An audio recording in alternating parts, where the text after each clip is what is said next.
Okay, and we are hopefully live. Is my mouth not moving? Why is my mouth not moving? Am I pushed to talk? I at least like to look like I'm talking. Speaking for you. Yes, I was in push to talk for a reason. There we go. Now my mouth's going to work right. Better. It's not like it matters here since the audio is actually coming out of OBS as opposed to out of here in VR world. Anyway, hello everyone. Hello Denny. Welcome to the stream. It is a usual Monday stream where I talk about stuff. No big special topics like a convention or anything I just went to. Because, well, none of that happened this weekend. But yeah. It's a day. Hello, Wild. Welcome also to the stream. I hope you're all having lovely days.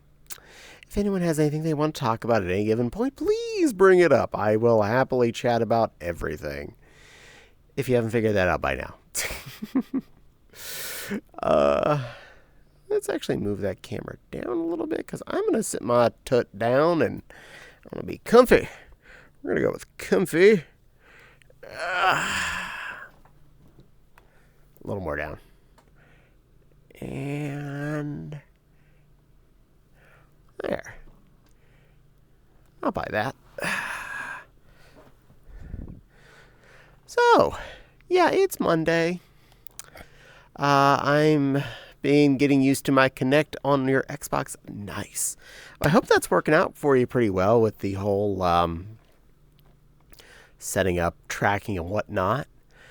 I'll be honest, I've never owned an Xbox product, so I've only ever played on a couple of Xboxy things in the past. The original Xbox, one of the first things I got to experience at a friend's house doing a LAN party with Halo 1. So the team kind of, I think it was Capture the Flag, we were able to do with up to 4 Xboxes attached together with up to 4 people on each Xbox.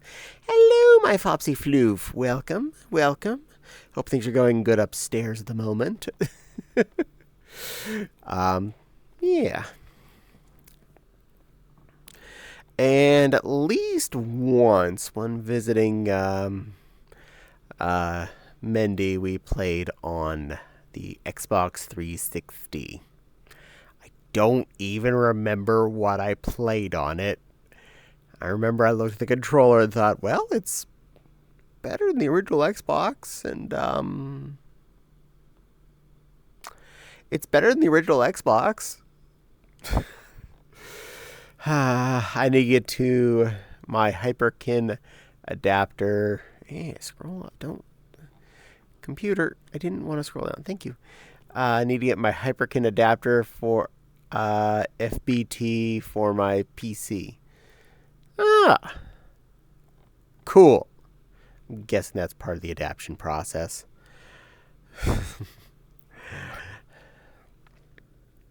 I went with the straightforward route towards full body tracking. We went with the indexes and the 4 little lighthouses around the room and Vive trackers on our bellies and our toots. I actually wear mine on my ankles, not on my feet, mostly because I don't think I could, as a person with very ticklish feet, I don't know if I could deal with the straps around my feet for a length of time.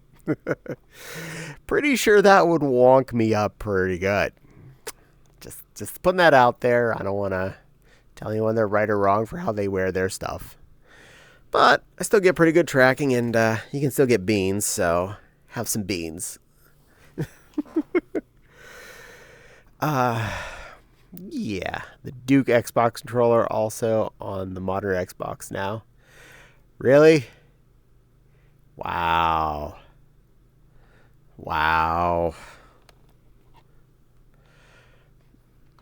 I just could not get around that controller. That was just, it was too much. Let's get a little more comfy here. Basically, I'm making sure that you're not looking at my digital crotch as I sit back and get comf. And where's my pillow? There you are. You're just a little bit off to the side. Oh, I turned the screen off. That's better. The Jewel is animated with an OLED screen. Wow. Wow. Wow. So they turned it into a Sega Dreamcast controller. It plays the boot up sequence. Neat.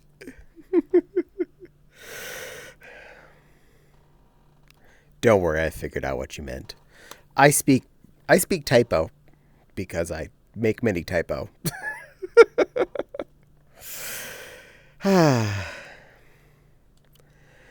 Well, tonight's dinner was chicken.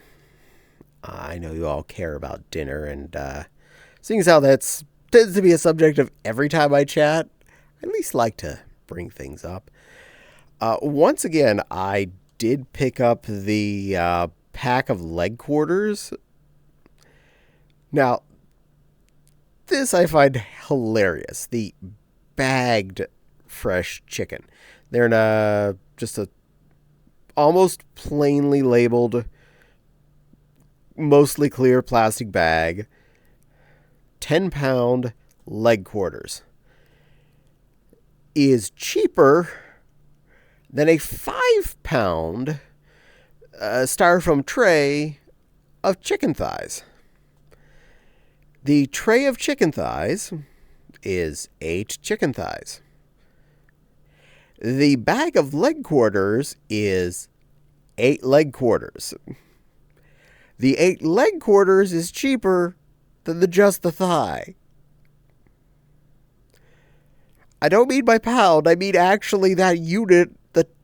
So you can, for less money, get with each of those chicken thighs a leg. How are people... Ooh, Crazy Cuisine General So. Nice. That is the brand we actually buy. I am a big fan of Crazy. They are a really good flavor. I find them really close to the most average takeout, at least. So, yeah, they're right up there. I find them quite the tasty. But I can't really concept why someone, if given the choice of the equally flavored chicken thigh or chicken thigh plus a leg, and go with, I'll spend more and just get the chicken thigh itself. I don't get it. The ginger sauce triggers acid. I'm sorry. I'll get you a big bottle of Tummies. Or whatever it is you personally enjoy to deal with your acid levels. We have store brand... can't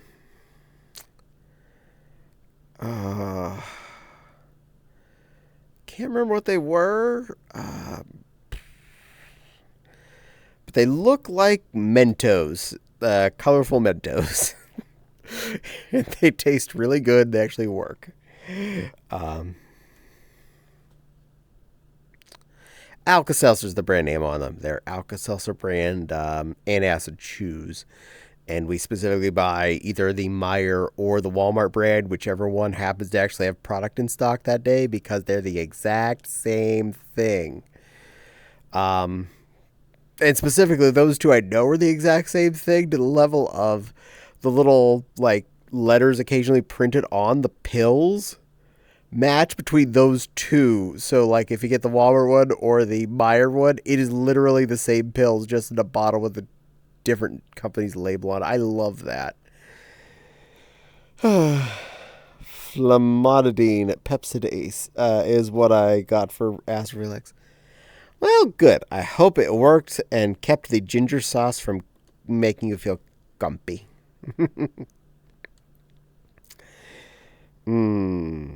Pepsi.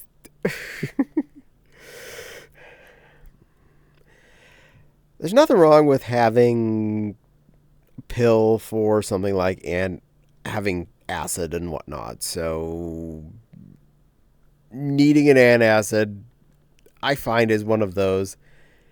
You chose to live and ate something that potentially will give you a bit of a tummy burble, as opposed to you chose not to live and just ate, I don't know, unflavored oatmeal for the rest of your life. Or whatever it is that doesn't acid you up. Again, that all is a personal situation, so cannot tell you what does and doesn't do it to people. And believe me, if the milk pills worked better for me, I would probably sneak ice cream a lot more often, and or pizza more than every great once in a while, attempting at it and regretting it most of the time.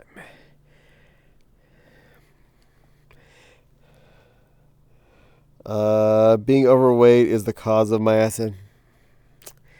This happens. I think most of us are overweight to some degree. I'm still a little chonky, but we're working on getting rid of that over time. Exercise and preferably better eating. Doing my best. Pizza-wise, there's a few things I found I can sneak in, even though I had that bad reaction to Anthrocon. Thicker crust usually helps. Less cheese definitely helps. So, grease generally is a bit of a negative, points towards getting sick potentially more. But thick crust pizza almost always will be more of a benefit than if it is a greasy thick crust. Such as Pizza Hut pan pizza. I can usually get by on that for some reason because of all the bread. In fact, the flavorful bread product on the bottom of it, along with, well, we usually get the basic Supreme, the one that does not involve olives. And that works pretty good with me. Again, not too much extra on the greasy toppings, not too many, just straight salty toppings. You get your sausage, you get your pepperonis, you get your peppers, your onions, and your mushrooms. And all of it tends to balance out to not too soupy, plenty of flavor, and an overall good experience. When I had pizza job when I was younger, I've made pizza with no cheese before. I am down for this. I am 100% down for this. Another one that I have actually had no reaction to it recently, and I mean that within the last month or two, was the Stouffer's French bread pizza. And I can tell you quite quickly why, and the same reason why I know several of my friends don't like buying them. One, they have a lot of bread. All right, let's read the title again. It's a French bread pizza. So it's a pizza made on a half a baguette, effectively. Only pizza I can eat is an Alfredo sauce pizza from Domino's. Oh, that would kill me. Ooh, cheese sauce with cheese on it. That is death. And there's almost no cheese on these little French bread pizzas. They usually have, we get the Supreme ones. Generally, I'd say it is a fairly decent amount of topping. I feel like it's well covered in stuff. There's just not a lot of cheese. And I crack, for a pair of them, a can of mushrooms. Split it between the two. It basically covers them completely in mushrooms, which to me is, well, that's perfect because mushrooms are the bomb. And I, at most, got a little edge of a tummy ache, like barely, and that could have just been because I ate 2 French bread pizzas.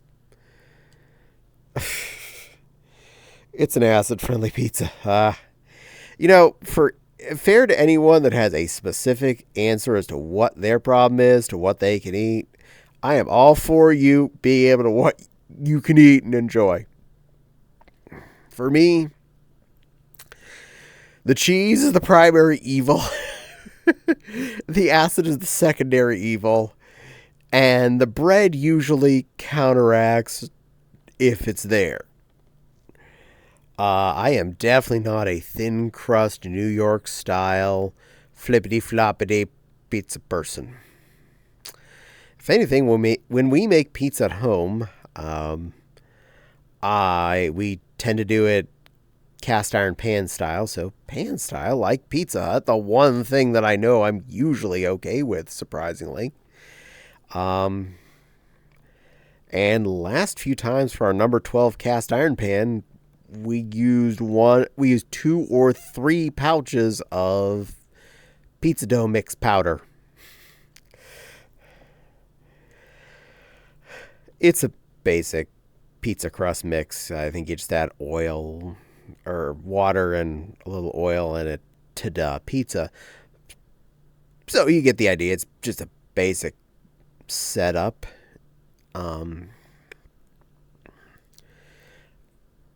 But that was one of the things I found would help me, because then I have a lot of dough and I try to go really easy on the cheesy. I like Domino's sandwiches, the habanero chicken sandwich. I know a Foxy would probably like that. I mean, anything that says it's got habanero in it, Foxy definitely would be down for giving a shot to. My sister and her boyfriend really prefer Domino's as their takeout pizza, their delivery pizza of choice. Usually takeout. They take that bonus discount you get for getting non-delivery from Domino's. I remember seeing that on ads a lot over the last year. And since the Domino's is... Wow, that was bright. Since the Domino's is like a mile down the road from them, all she has to do is hop in the car, drive down to the end of their road, cross the main highway, pick up the pizza, go back through that stoplight across the main highway, and back the one straight road towards their house. I mean, I can't blame her. Also, the fact that it's super convenient, again, can't question that. When something is that convenient, it's hard to say no to. Totes understand. No question. I know one pizza that gets a lot of ragging, but I don't hate the flavor of, is Little Caesars. And I've talked about this with friends more than a few times before. One of the reasons why I can't be mad at Little Caesars for a lot of stuff is the cost. Hear me out. I'm not saying it's ultra gourmet pizza to die for. It's cheap pizza. But it's decent enough cheap pizza, and last I heard, it's $5.50 for a large that you literally can just walk in there, hand them the money, and you're walking out. There's no ordering. There's no waiting around for this $5 ready to go hot and ready pizza. I like Little Caesars, cheap and good. Exactly. I miss Little Caesars. Used to be in Kmart.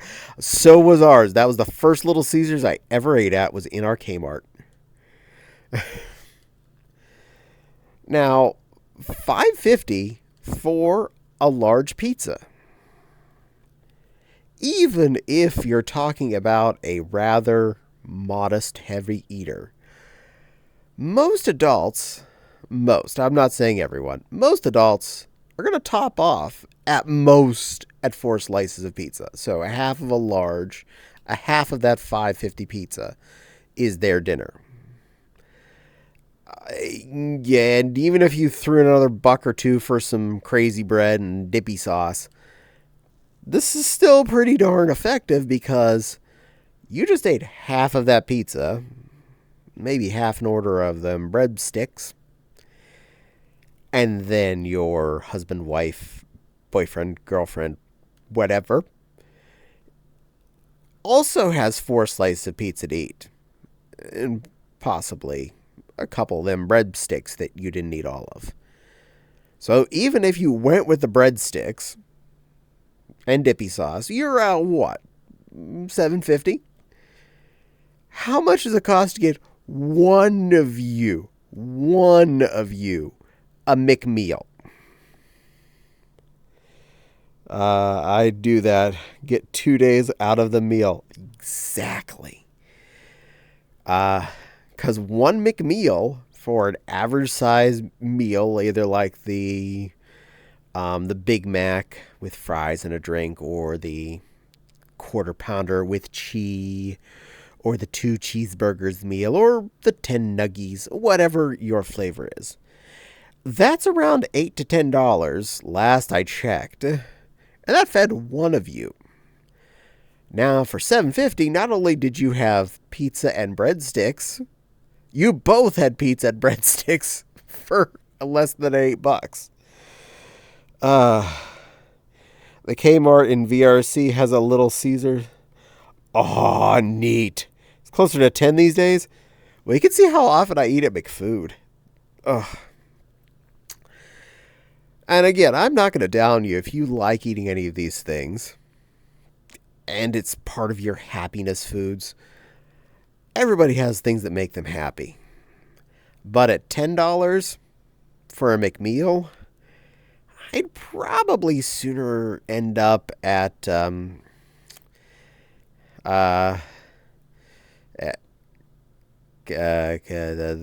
Mexican place next to us that I can't remember the name of right off the top of my head. That's hard to pronounce for me. The actual Mexican place. Because for just over $10, I get a pick 3. So I get a burrito, a taco, and an enchilada, a big slap of refried beans, and some Mexican rice.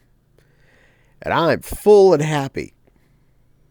Which I often can't say when I get, say, a Quarter Pounder sans cheese and associated fries and soda. I should go visit that Kmart in VRC and go hang out at the Little C's. I remember I was pretty young whenever our Kmart lost its original, like the hot dog and popcorn bar snackatarium that was in the back corner. And then all of a sudden, at the same time that got deconstructed, in the front section, they'd constructed Cesars. And it was my first experience with pizza. And, wow. That was a game changer. I used to work at a McDonald's and had free lunch. You see, that is a good reason to eat McDonald's, when you're getting it for free. During most of my time in college, I worked at another college's dining service area. I went to Pittsburgh Technical Institute, and I worked at Duquesne University in the dining services. Now, I got off school at noon. I went to work, got free lunch, worked, usually then got free dinner. So my 2 bigger meals of the day were covered by work. I wasn't making a lot of money, but I wasn't paid for food for most of 5 days out of the week, except for what I was eating for breakfast, which, fun spoiler, was hot dogs out of the microwave. If you understand my issues with milk and stuff, that actually makes a lot more sense. Having a protein heavy breakfast was inexpensive, quick, and easy to deal with. And putting 2 hot dogs in the microwave and eating them on a couple of slices of white bread was both cost effective and time efficient whenever you're having to get up and go be ready to learn in the morning. Was maintenance person as a teen in 2009 and 10. The last one summer, I got a PSP out of it. Hey, you know what? That's still a win. That's a good win there. My time working at that cafeteria, it's a cafeteria system. There's an entire building that was cafeteria sectors. It's a long story in of itself. Working at that conglomerate for the first year, I bought a Dell computer, my first good computer, not my first computer, but my first purchased good piece of hardware that I could play games on. Injury was the reason it lasted summer. Oh, I'm sorry. Well, I'm hoping by now you've healed. You feel better there, Denny. Don't get too hurt.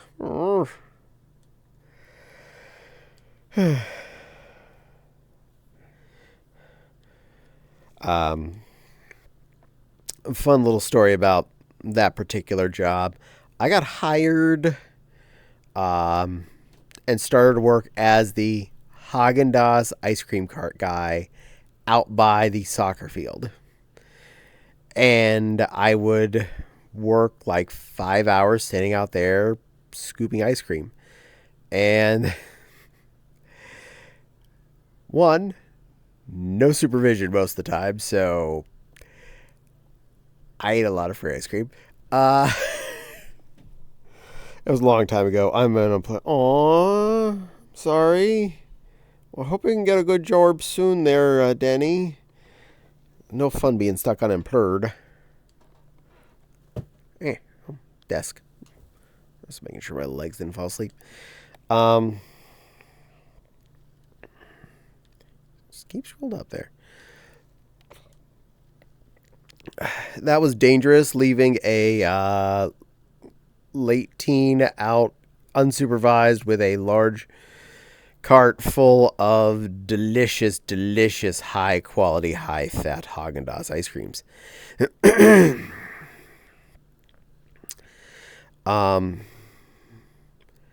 Besides that, I also ended up working down in the basement cafeteria for part of the time, which was, there was a pizza section, which made pizza from scratch. Like, they made their own dough there and everything. Served by the slice. I also worked on the other side of that downstairs area. It's called the off-ramp. And there was a sandwich grill area, like lunch meat sandwiches that could be heated up kind of thing. Grilled cheese, Reubens, stuff like that. On a hot griddle, like one of those big hibachi restaurant type flat panel griddles. That was fun. I do art. Makes you happy? Well, good. As long as what you do makes you happy and keeps roof over your head and Domino's Alfredo pizza in your mouth. Or whatever you're hungry for at any given night. Whatever doesn't make you sick. I learned to make a lot of different fun sandwiches down there. I also learned I am really bad at stretching out pizza to be a flat pizza. Yep. I never mastered it there. But I could sell it like crazy. Same with all the sandwiches and whatnot. But most of the time I worked there, I moved up to the 5th floor. Ooh, fancy. It was the nicer section of the cafeteria zone where we had a wrap station, a grill, which is where like burgers and chimkin sandwiches and stuff were, and a like homesy food section, which was, well, think about everything that mom would put on a Thanksgiving dinner and or that kind of meal, like chicken, roast beef, stuff like that. And there was every day there was stuffing and vegetables and macaroni and cheese and all that other easy, probably not so great for you cafeteria foods. I ate a lot of food there. Not gonna lie, I'm pretty sure I gained some weight doing that job. Mostly because, again, no one was checking how much I was putting on my plate. And boy howdy, did I know how to scoop stuffing. I could scoop that like a heap. Not the world's greatest food, but you know what? Free is good. Free is your friend.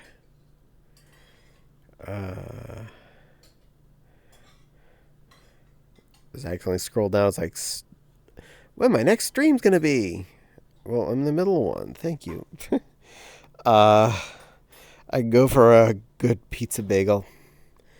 You know, certainly not gonna say that's good for you food, but I'm right there with you. Pizza bagel. Those are usually pretty darn good. Not too much cheese, plenty of bread. Fits all my key points. Bag of bites. For when pizza is on a bagel, you must eat pizza at all times. I actually often buy the store brand pizza rolls, the knockoff Totinos. And they do us pretty good. Meyer sells them in the very, very large bag. Pop them bad boys in the toaster oven for like 10 minutes. You're in a good place. Stupid pizza rolls. Nothing wrong with having a good snack food here and there. I was happy to find that in the last couple of months, it seems, Sam's Club had stopped selling their previous model of popcorn chicken and moved to a newer recipe. The chunks are nicer chunk size. The breading has a bit of a better flavor to it even. And it was a really good improvement. And they come in a 4-pound bag. So every time I go, I buy 2. Because I don't go to Sam's Club as often as I could. Too much of a hassle. It's about a 20 to 25 minute drive from home, whereas Walmart and Meijer are less than 5 minutes, so you do the math. It's more work, and I don't buy everything I need there. I'd only buy a handful of things, so it's hard to justify going to Sam's Club on a weekly basis to buy a bag of popcorn chicken when I don't have a reason to go over to where Sam's Club is on a weekly basis. Even on a every other weekly basis, I can't even see myself just going over there just for shopsies. But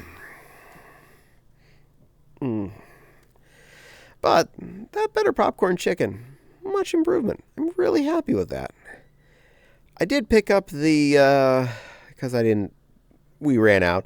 I bought the Walmart brand's newest variant of boneless wings, aka popcorn chicken. And flavor was fine. It wasn't bad or anything, but it wasn't anything to write home about. So I'm thinking maybe this coming weekend I'll make a quest over to Sam's and buy maybe 3 or 4 bags of the blue goodness. Because I like what I like. It lasts a good while. I don't just down a bag in a day or anything, but I don't want to go every week. Again, lots of time spent, lots of energy spent. hard to manage that into the fun day of weekend. Bloop. I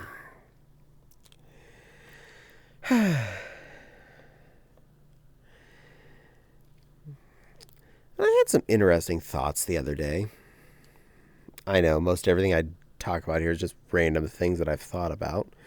But one of the things I had popped into my little noggin is I'm not meaning to brag here. I don't want to sound like I'm bragging. I realized how much of a house we actually ended up with. Now, to put it into perspective, I didn't know how much of a house my parents had as a kid because over half of it was just full of stuff for my entire lifetime. They have a 4-bedroom house with living room, dining room, library, kitchen, front and back halls, like 3/4 basement. Doesn't go underneath the entire extension, so that's why. Attic over the entire house. Big enough you could, have turned into a room if you wanted to. They never did. Ahoy! Hello! Flemminator. I'll call you Flemmy for the moment. Welcome to me babbling about things. So, during most of my existence, my parents had this 4-bedroom house I would call a 3-bedroom house because one of them was completely just stuff. The back hall, both upstairs and downstairs, was basically just completely full of stuff, including the little back room in each of the back hall sections, which was almost big enough to be a room, but not quite. You know, one of those kind of like, you could have made it like a little bit of a sitting room, a little reading space. That's about it. Both of them, solid stuff. Downstairs, we had the dining room, kitchen, living room, and front hall were free. Upstairs front hall was basically free too. But the library room was always full of junk. So 2 solid rooms that were completely solid junk. The back hall, which for the longest time I didn't even realize had stairs in it because the stairs were actually full of stuff.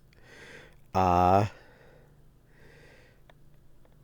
was kind of a cool staircase too. It had a curve at the bottom. I thought it'd be really neat. Had this been my place straight up, that hall would never become the way it was.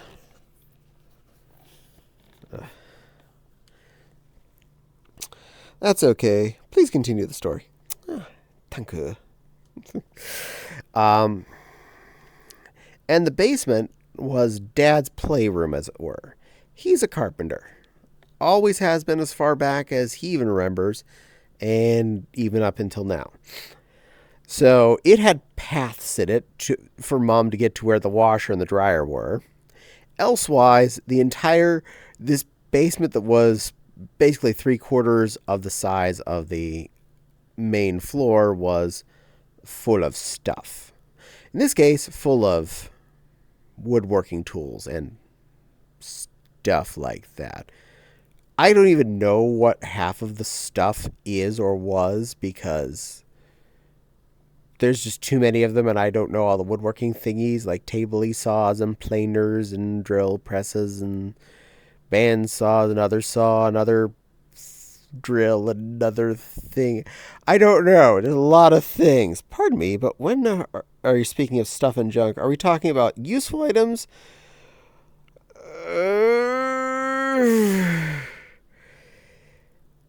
That's relative. That is very relative. As far as, is it useful or is it not useful? Probably about 75-25. 25% useful, 75%. Why do we have 6 sets of encyclopedias that are all older than me?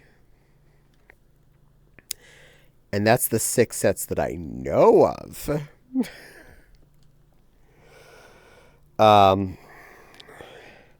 As far as the things that I would consider junk in the basement, I wouldn't necessarily say the basement was junk. It's tools and that. But tools that add to the level of they are stacked upon stacked upon stacked upon that you just have to move things around so you can get to a tools that you want to use today.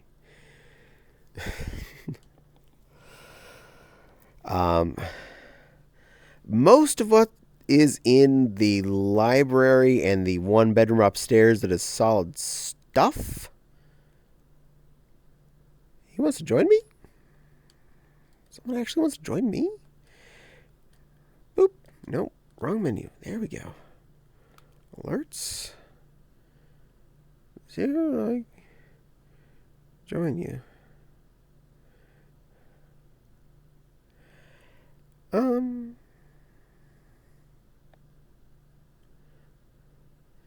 Not right now. I think that would be disruptive.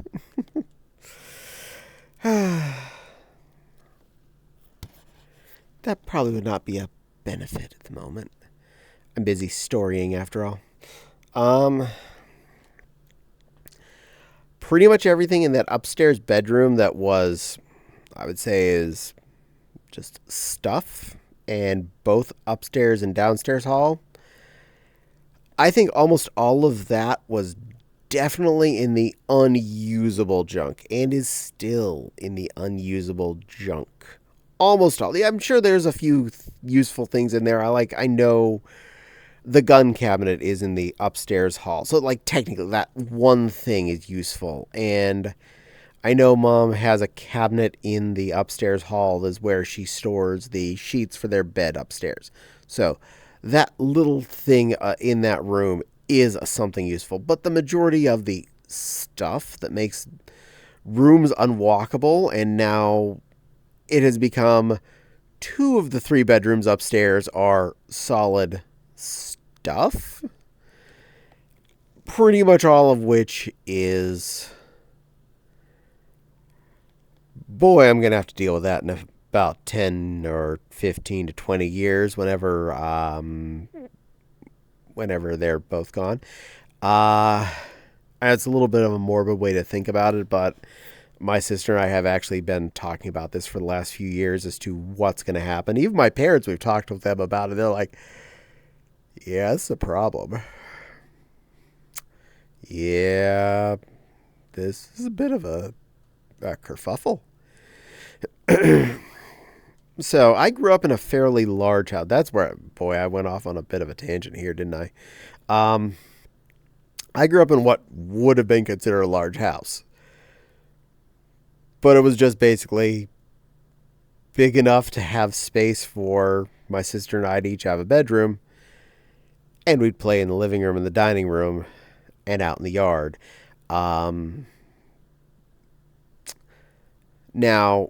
after that, I moved and I rented a room at a friend's house for a couple of years, which meant I had as much space as my one large room was mine, and I shared a lot of the living spaces with everybody else.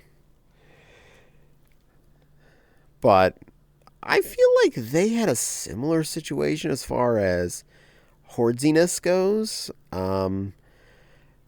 The way their house was, it was originally a log cabin kit with a garage under it, and they made an extension onto it, which blocked off the original garage, and just turned it into a further basement to make another garage. And both the accessible garage, the inaccessible garage, and the rest of the basement area were just solid stored stuff. And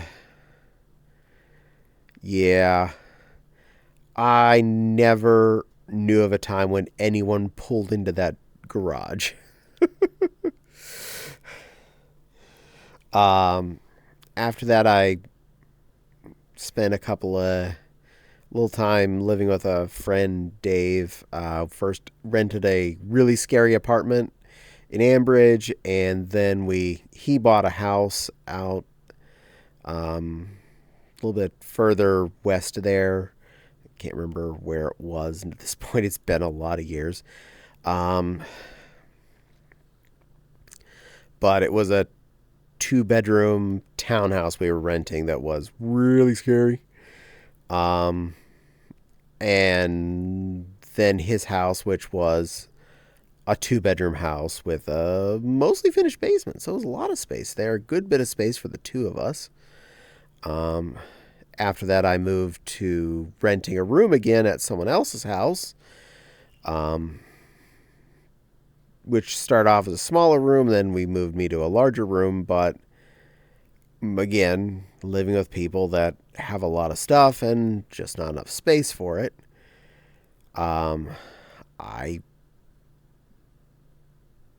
looked at that as a existence.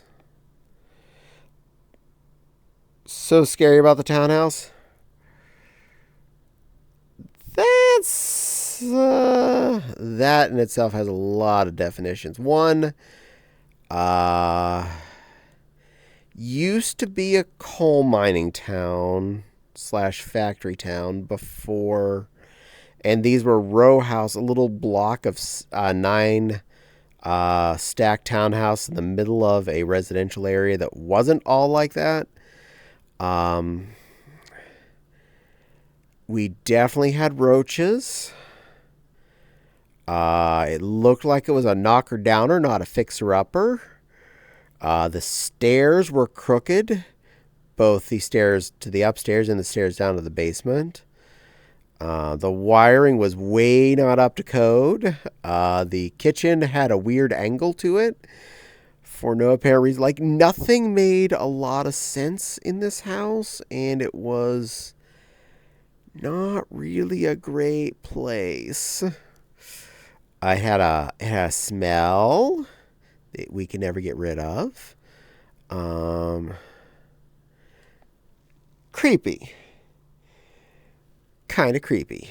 But it was cheap, and at the time, I was getting removed from the location I was living because the parents of my friend were deciding they were going to give the house to their other son because he was getting married. So I had to no longer live there. Yeah. But yeah, that townhouse was kind of creepy. I don't miss that. And then we lived for 8 years in that apartment in Carlisle, which was the 3rd floor walk up, 3 different entrances, all fire escape. Now, the apartment wasn't bad. That was actually out of all the 3 apartments in that building, because over the years we did get to see them, the other ones, as they became vacant at different times. It was the nicest. It was also the smallest of the 3 apartments in this building. It was used to be a house that got converted into apartments. But it was definitely not that big. 600-ish square feet. Nice sized bedroom.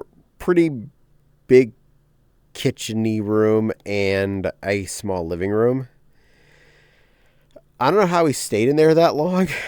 Or how we had as much stuff in there as we did. But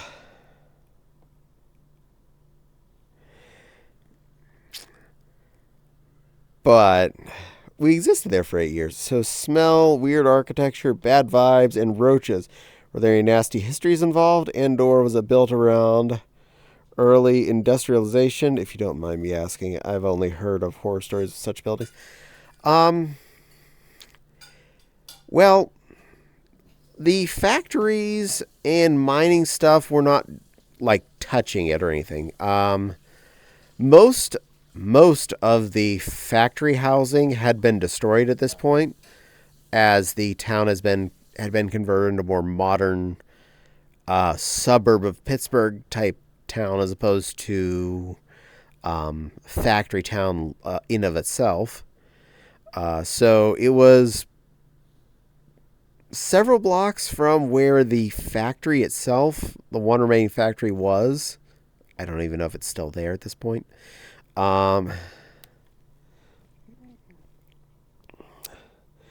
But almost everything around the creepy line of townhouses was somewhat newer than that. Construct, basic single family homes. I'm sure there were other apartments and things around there. I didn't get a lot of time to explore that part of Ambridge when we lived there, so I couldn't tell you everything about it, just that it was a place. Also, that was back in 2000 and before 3. No, wait. Before 5. 2004, 2005. Like 18 years ago, at the earliest. Because I was in 2005, we were living in Dave's house, not there. So that's where I moved out of and moved to York, where I rented a room again at a friend's house.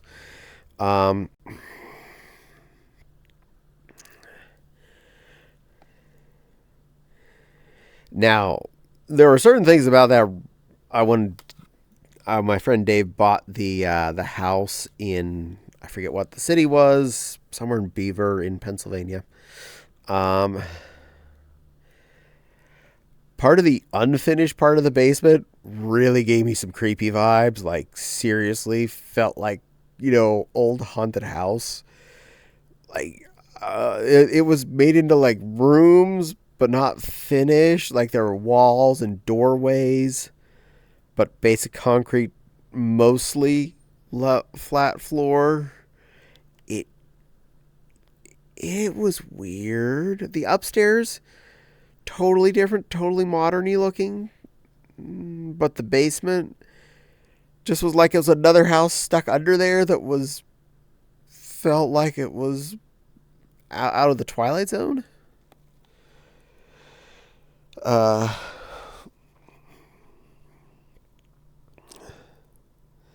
But yes, the creepy townhouse definitely smelled weird.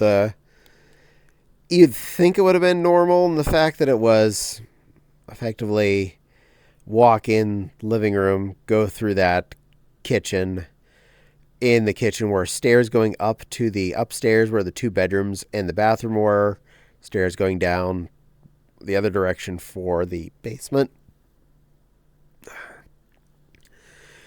Now, it did have we didn't have to pay for it. They weren't listed, washer and dryer. The washer only did half a cycle, so you just had to put soap in and run one rinse cycle. And then you had to run another rinse cycle to rinse the clothes out. And the dryer kind of worked. Kinda. But it was free, so, I didn't want to complain. But 8 years in that tiny little apartment in Carlisle, at least it was just us. We weren't sharing living space or kitchen space with anyone else besides just me and my Fopsy Woo. And we finally had some space to ourselves as a couple, out of everyone's way.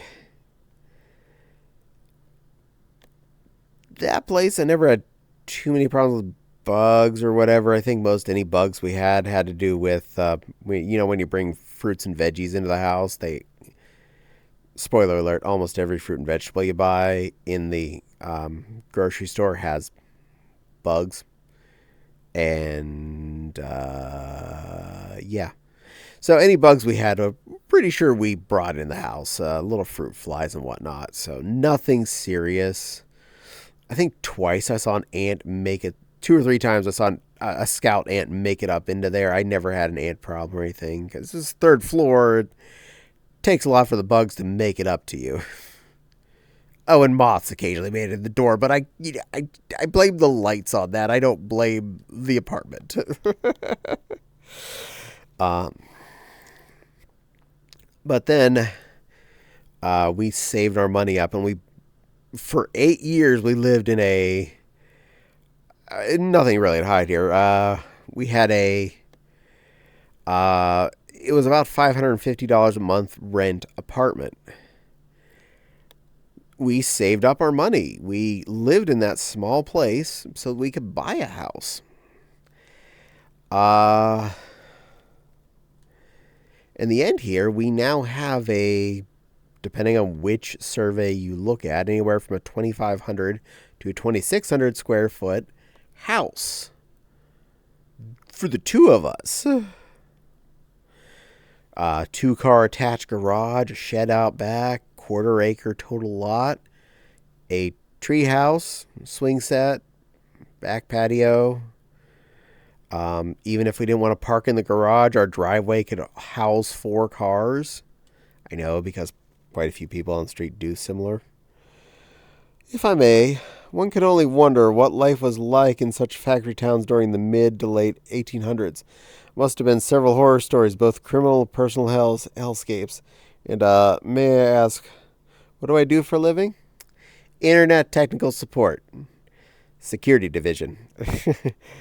I don't know too much about Ambridge, but if you want to look up the town, it was Ambridge, Pennsylvania. I didn't go into all the history when I lived there. I think one of the few things we did specifically local there was a movie theater that did like dollar movie nights. It was a single screen theater. A couple had purchased it and just kept it going. It was a really old movie theater. The sound was horrible. The screen was tiny. The chairs were uncomfortable. But they only charged $1. In fact, they were charging reasonable rates for the popcorn and sodies too. They were only charging like $1 for like a sody and $1 for a bucket of popcorn. So, they were worthy. That was like the only thing I know that we ever actually did in downtown Ambridge. Otherwise, it was more of we just existed there as opposed to we really made use of the town itself. Did my stream freeze? Because I'm getting frozen me. Trying to look at me and just see if I'm moving or not. Can anyone confirm if I'm actually streaming successfully? I'm getting like no frames on my own stream. There we go. Now it's starting to move again. Hopefully I didn't die there on anyone. There was a lag spike. Okay. Well, that would explain it. Stupid lag. Stupid Twitch. Behave. I'm seeing lag on my end, but you're on. Okay. I'm glad. Thank you for confirming I didn't break completely. But I look at what we have now, and sometimes I don't feel like I deserve what I have or the space that I have, but I look as I worked hard, I saved, we both saved money so that we could have a nice things. I've never, even remotely before living here, had even close to this much space for just 2 humanoids. No, there's no basement, and I'm okay with that, honestly. I have a 2-car garage. We own 1 core. One vroom vroom. And it lives in the garage. We have a living room. We have a kitchen with a breakfast nook. It's a nice sized kitchen too. The living room is huge. It's the size of 2 bedrooms upstairs. We have a hallway with stairs that is in the middle of the house. We have a family room that's on the other side of the kitchen behind the garage, which is another huge room. We have this dining room that I'm currently sitting in, which we looked at and said, we don't need a dining room. We need a computer room. That's what that room turned into. So any other stories you share? Got any good furry convention stories or other horror stories?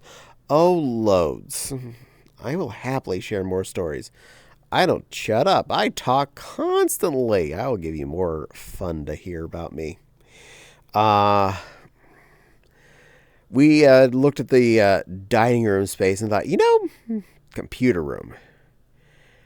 First, we had two little tiny micro Walmart desks that we put our fun computers on, but within a few years, we upgraded to a couple of nice big corner monsters. You can stock a couch in here, and one of our TVs is in this room. The family room turned into my Lego room and the craft room and some fursuit storage. It was nice to actually have space where I can get out a lot of my Lego stuff and have things built.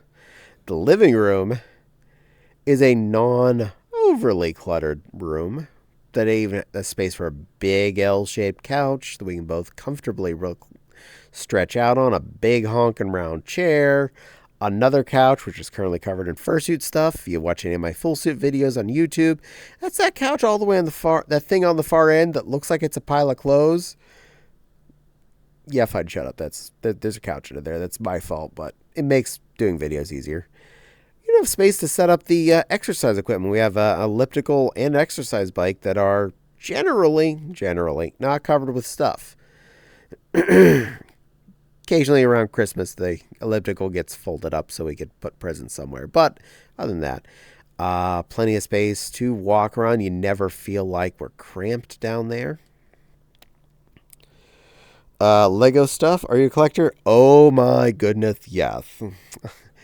I've been collecting Lego since I was very small.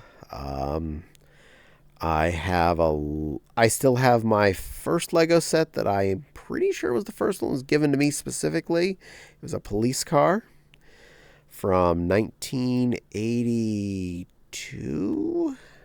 I didn't get it till like 83, but that's when it came out.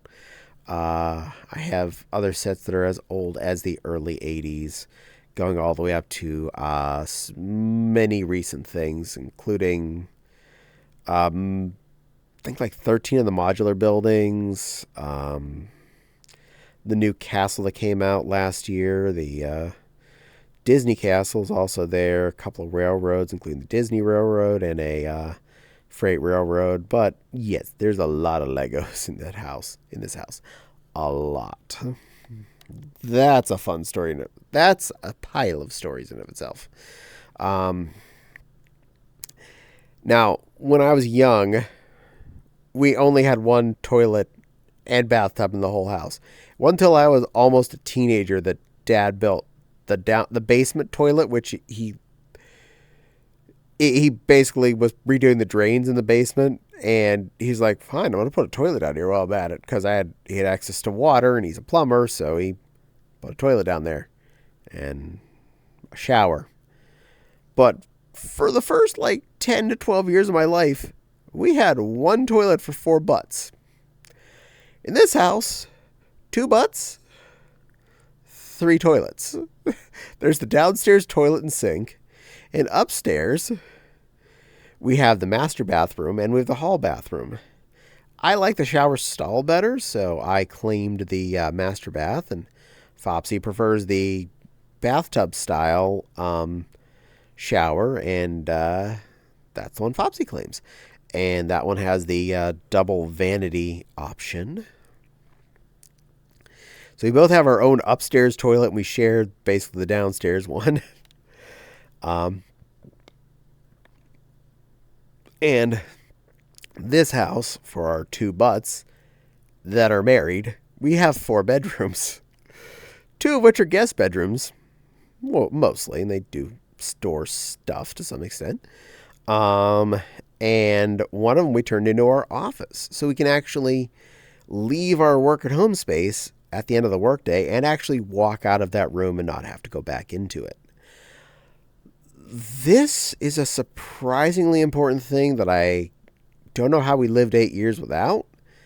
But yeah, the ability to walk away from work every day and still work at home is a game changer.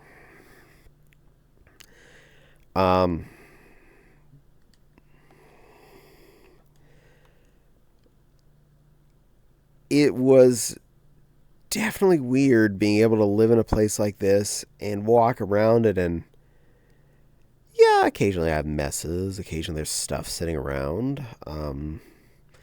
But we try not to block off any main walkways. Try not to over store junk. In fact, we look at things and say, if we're storing it, are we storing it because we are actually going to need this later, or are we storing it because pointless reason number 3?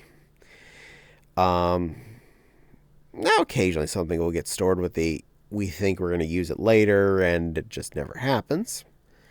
And I think it's almost impossible not to do that occasionally.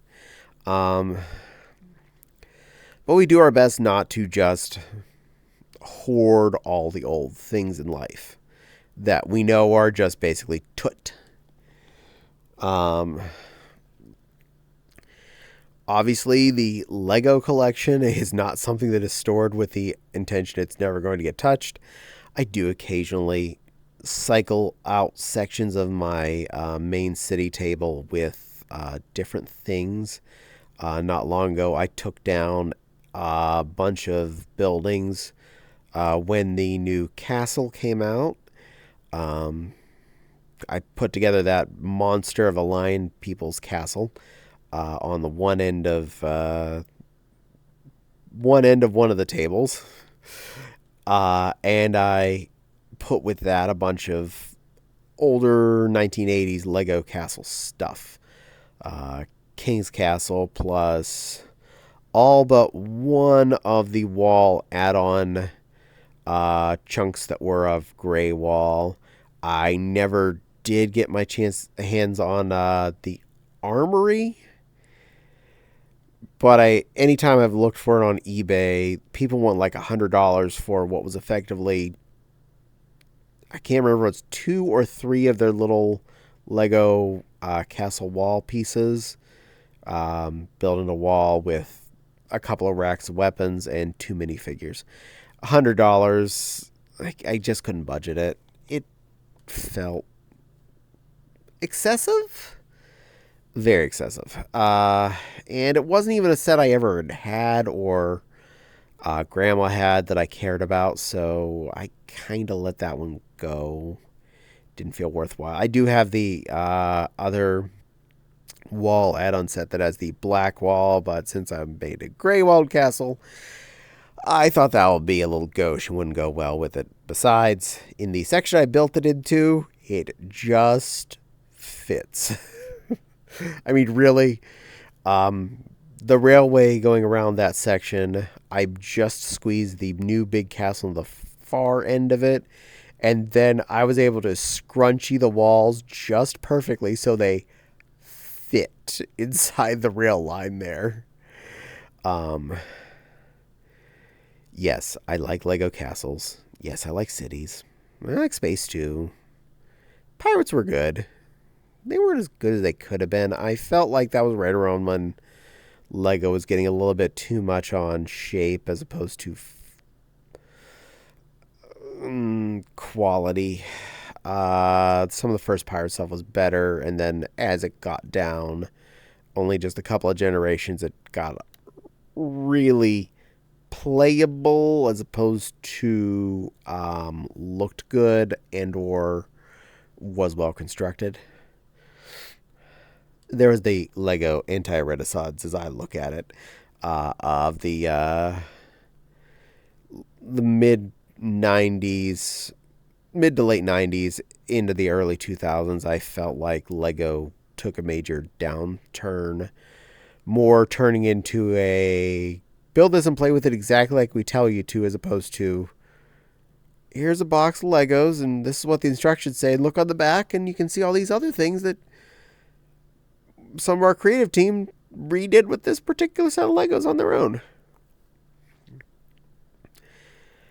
They never brought that back, but they did bring the 3-way construction assets that are out nowadays. So that's a little something. That's closer. But they don't quite feel as, you must play with this exactly like this. There's the cannon that shoots cannonball here, and this is the wall you're supposed to shoot with it that then breaks exactly like this, and that's how this game works. I'm like, no, this is Legos. Dungeons and Dragons plus Lego, anyone?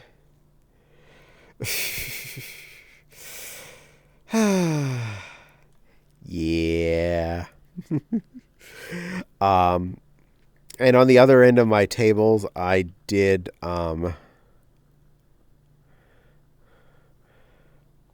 I put together some of the other flavor of Lego Castle from the early 80s, because all the stuff on the first table was Lion Knights. So on the other table, I built the Black Birdie people. I have the two castles that were originally of their flavor, Knight's Castle and Black Falcon? No. Black Falcon's Fortress, I think. I can't remember the name of it for sure. But it had the little kind of housey thing on the back corner. So I had both of those. I constructed them. And one of the newer sets that came out in the last couple of years was a 3-in-1 castle that was using the Black Falcon people. And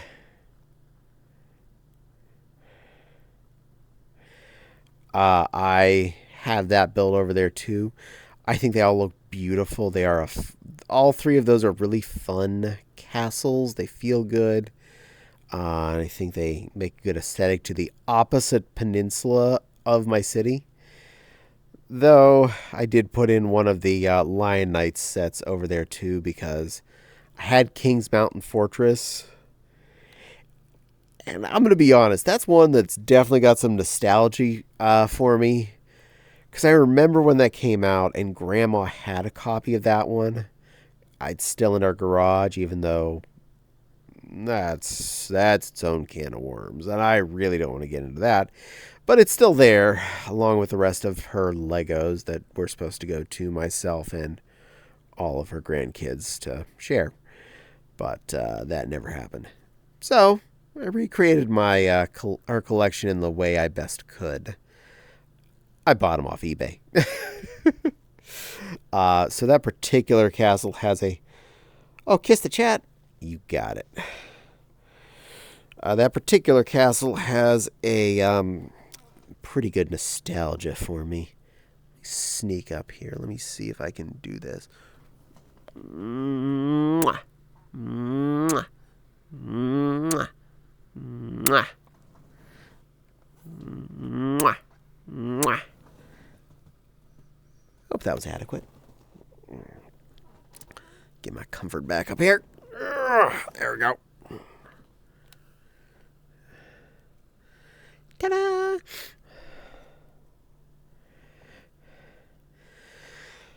Kings Mountain Fortress was one of the first two that was built on the raised platform for castle stuff.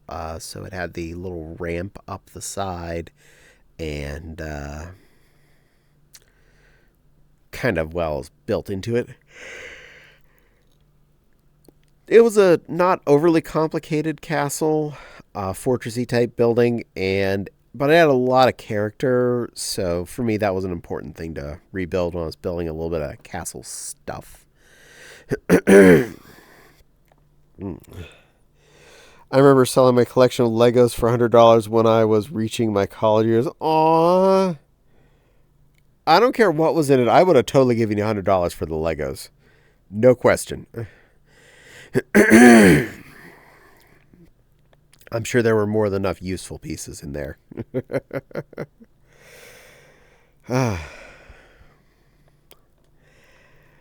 When I was a kid, all my Legos got put into basically a giant vat, and then a bigger box, then an even bigger box.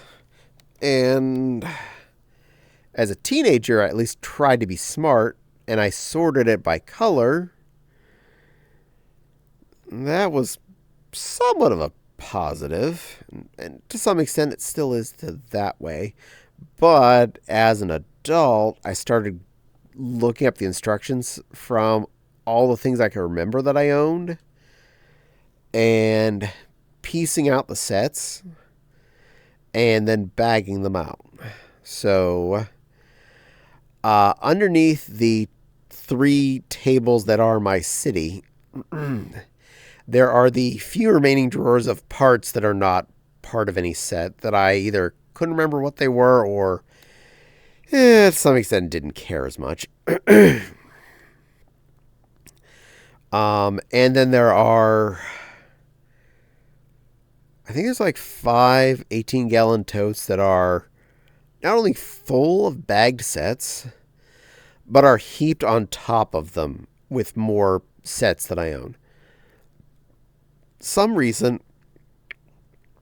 in fact, anything that's newer or that I got off of eBay over the last, couple decades, does have the instructions or some printed instructions of some kind. One fun little, speaking of Lego City sets, I'm now thinking how good a scene could be built in a modern day Call of Cthulhu pen and paper RPG. Yeah, I can see doing something like that. That seems highly probable. Boom. There's a chessboard in front of me, and I keep picking up pieces and throwing them because I'm stupid like that. Boop.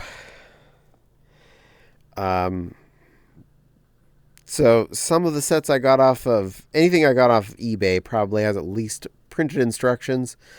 A couple things didn't have their original instructions, and I'm okay with that. As long as I had instructions to work with, I consider them good enough, because all I care about really is the toy itself, not do I have a NRFB, because I'm not going to have an NRFB set of 1980s Legos, especially for this important fact. The first thing I do is get it out of the box, and it would no longer be NRFB. It would be RFB.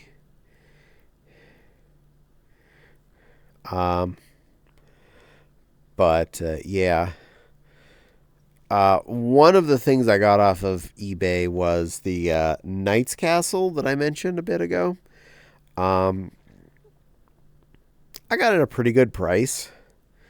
It had a couple of misdone pieces. They'd fixed things to make it work. I've replaced... I think I was able to replace everything that mattered. There's like one Mega Bloks piece in there that's, oh no, there's Mega Bloks piece. No, it's not perfect. Like one piece of gray Lego in there. And I was able to replace the crank thing for the drawbridge. I found one of those on eBay for only a few, like $1 or something. I was like, fine, you know what? Fixing this castle. Done. And I might have, I don't remember if there was any of the green from underneath that's still wrong, but I think I've corrected most, if not all of that. But, did my best without too much hassle.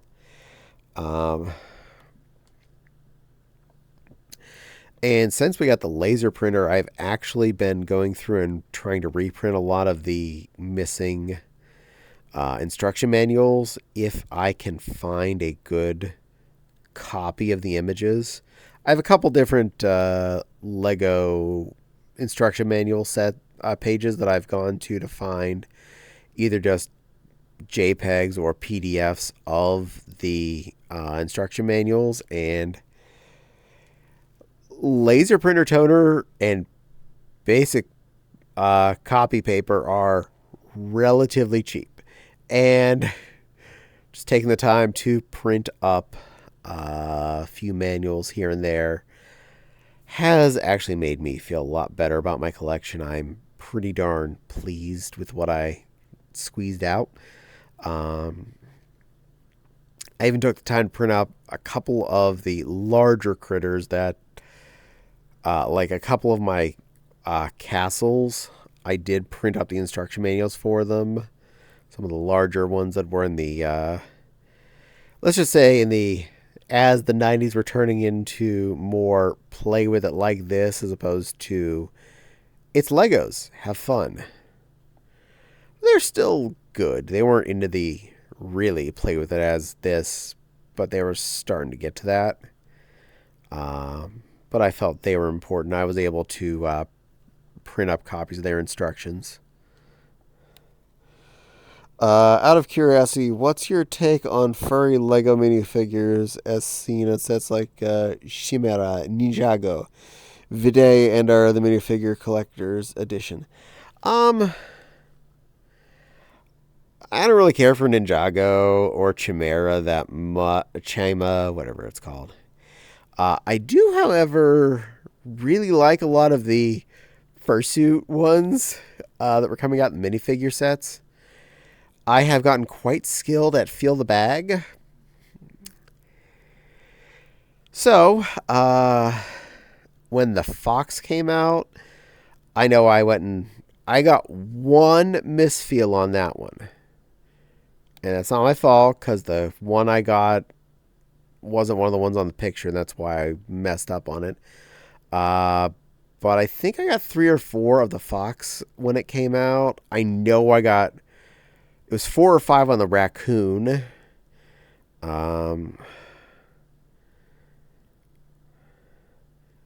There's at least a couple more in there.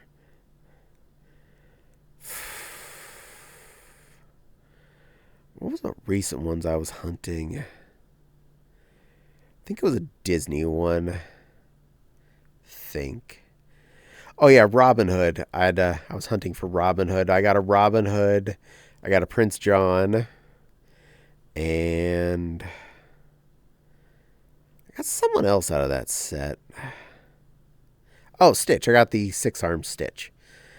All of which I was trying for the Robin Hood, and I got those 3. So, and I looked at what came out of that set. I'm like, well, I got the 3 I was going to get anyway, so we'll call that a win. And then I bought another Robin Hood off eBay because there definitely weren't any more Robin Hoods at Meijer, so I wanted to make sure Autumn got a Robin Hood. What about the bunnies, cats, unicorns, Vidya sets? Yeah.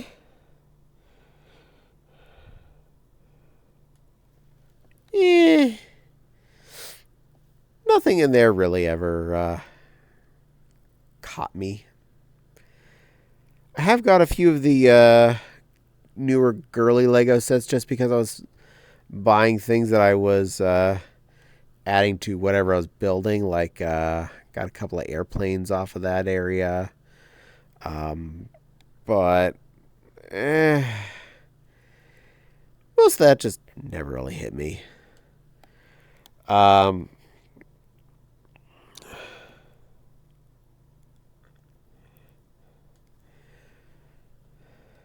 And the stunt racer guys, I didn't really care. Oh, Viday. Those are the ones that were the little, pretend you're making a podcast sets. They were fine, but the sets looked so dull. That's why I never got into them. Also, the reason why I didn't buy most of the girly Legos, not because I'm like, hey, girly Legos, you're girly. More of a, there's no construct here. There's no building going on. This feels like it's a half a building. This is not a construction. This is not even a whole dollhouse. I don't need you. Poop.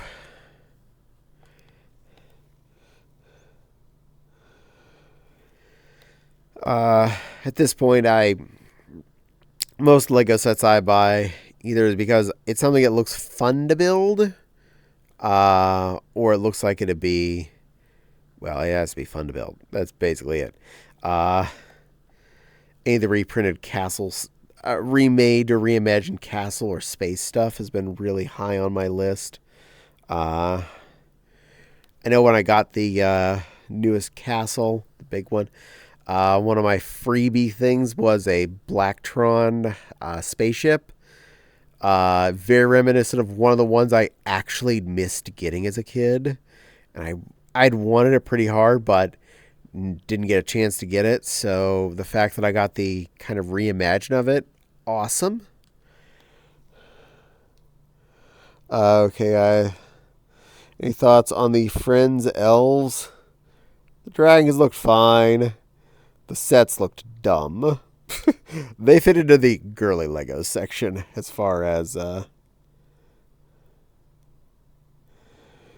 minifigures were okay. Any of the ones that were any figures that were more constructed, like the girly figures, those kind of little doll figures, I don't like them as much because they don't fit well in with the rest of the Lego stuff.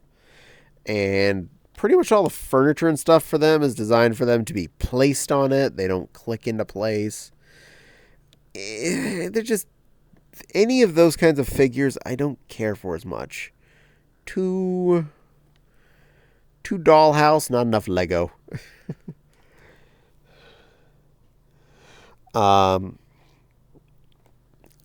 Plenty of the earlier girly Legos were more Lego-y.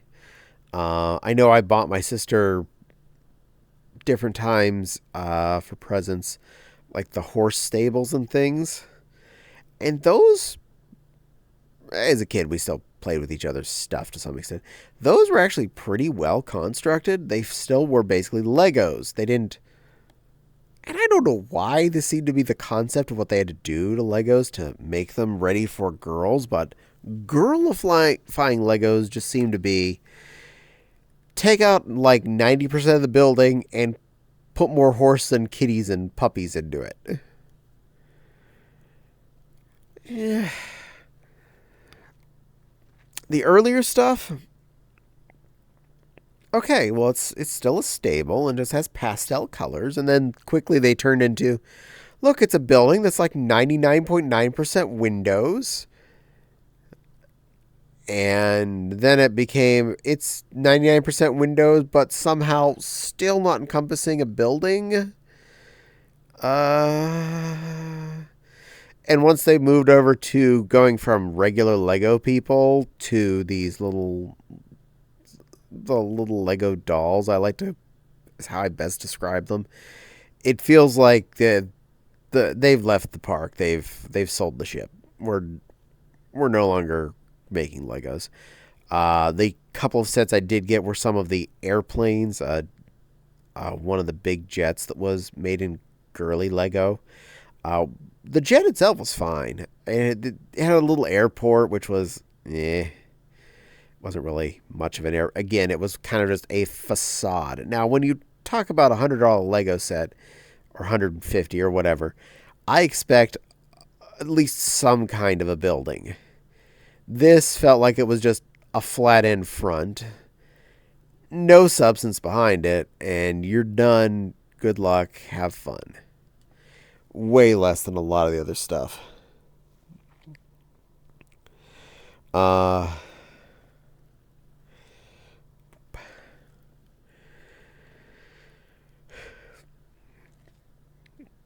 Now, I can't say everything that's unisex Lego is all that a bag of potato chips anymore.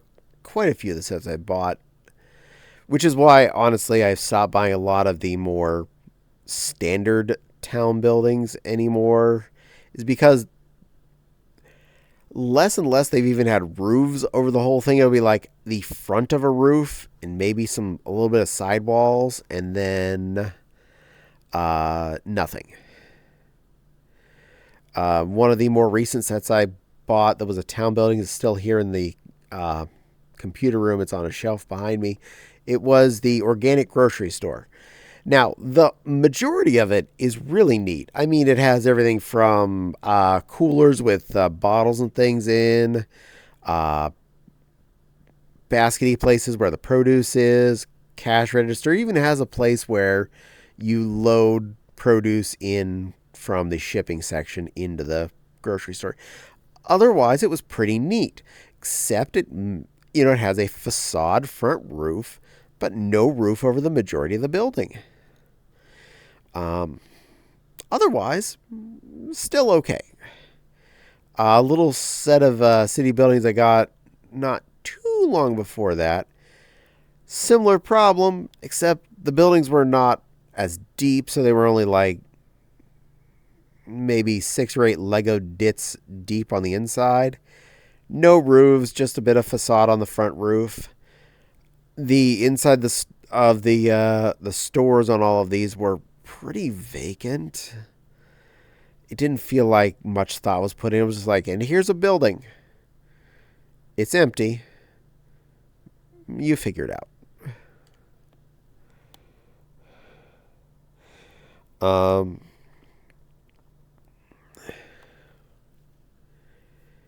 So in a sense, I feel like Lego is on its way to another downhill phase where, kind of like when it went for the more playable style in the late 90s or the early 2000s, we're just looking at an accessible section. Fortunately, it doesn't look like they're stopping doing a lot of the more fun stuff too. Like annually, the modular building seems to come out in January 1st. And yes, you can order that at midnight 01 on January 1st.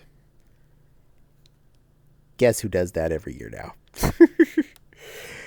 They do things like I mentioned, the 3-in-1 castle that I bought within the last year or so. The big castle that I bought this last year.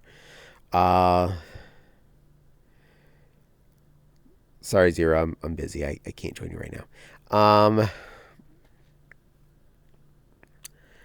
They did a reimagined spaceship from the 80s not too long ago, like in the last couple years. It was last year. Man, last year was a good year. It was only about $100. I bought it when I saw it at Walmart, and they dropped the price down to $80. I was like, well, fine. I'm just picking that up. $80. That's mine. Now that's mine. It was a fun construct, not as fun as some of them. Benny's spaceship from the Lego movie, slightly more fun, by the way. If you have the choice of the two, Benny's spaceship wins. Commands.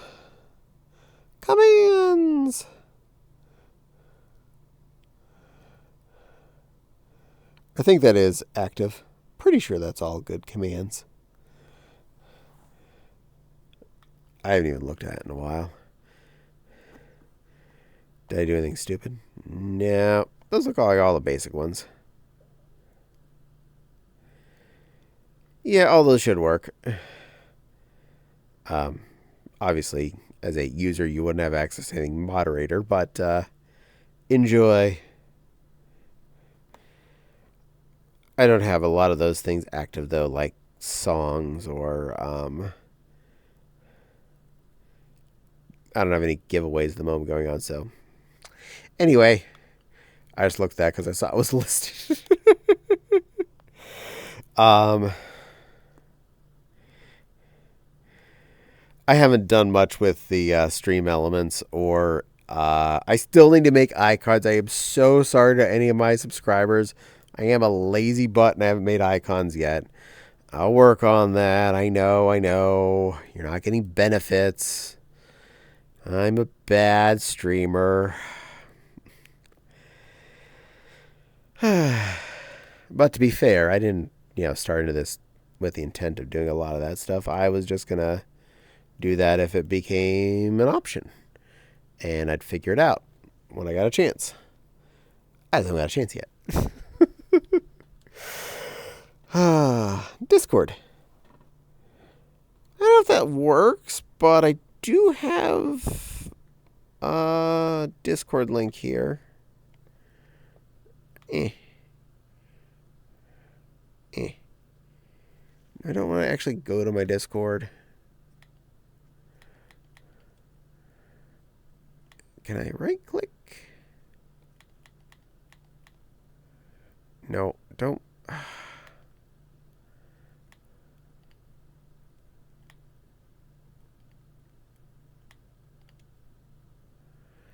this right click? Does this right click?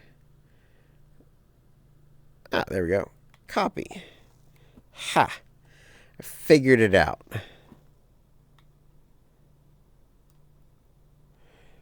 Paste. There you go. Discord link. I know that works. It's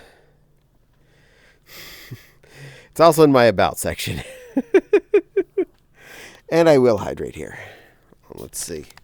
How far away am I physically from the water? I'm working on it. I'm trying. There it is.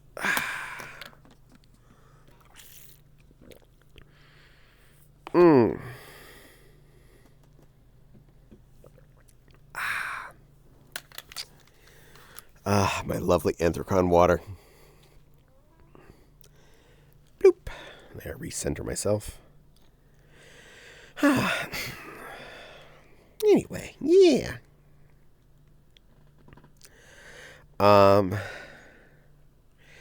So I started playing Legos back before I was supposed to. I was 3. My mother bought me a Lego set that was apparently labeled 4 to 12. She gave it to me, and I, as a good little child, sat down and played with my Lego. It was I believe that was the police car in question I mentioned quite a while ago in this story. Set. It's not a huge set. I mean, it was a 1980s Lego car that actually could fit the minifigure in it. Not one of those really early ones that it just came with a little, kind of like, it was a minifigure in a car they stood next to. That was some of the late 70s, early 80s stuff, which, wow. Looking back, I'm like, wow, what were they thinking? But it was a not too complicated car, but it had fenders, it had lights, it had a little policeman, it had everything you needed to be a police vehicle. It had a little flappy roof and had window on the front and the back. It was great. This was a good era. That was a really good era for Lego stuff to feel creative. Because it felt like they were trying to make stuff without the use of computers to tell them how to make a build work.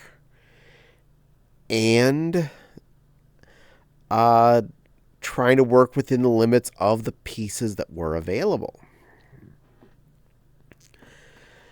This is right the same time that the first couple castles had gotten created, which I do have.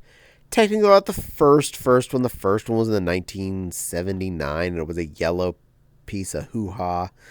But, I mean, again, they were trying to be creative, and they worked with what they had.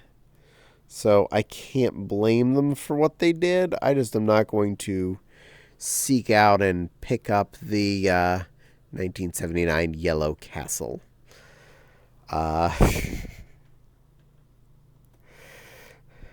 But in the early 80s, throughout all the 80s, I felt like there was a major creative boom with Lego. It felt like they had it going on.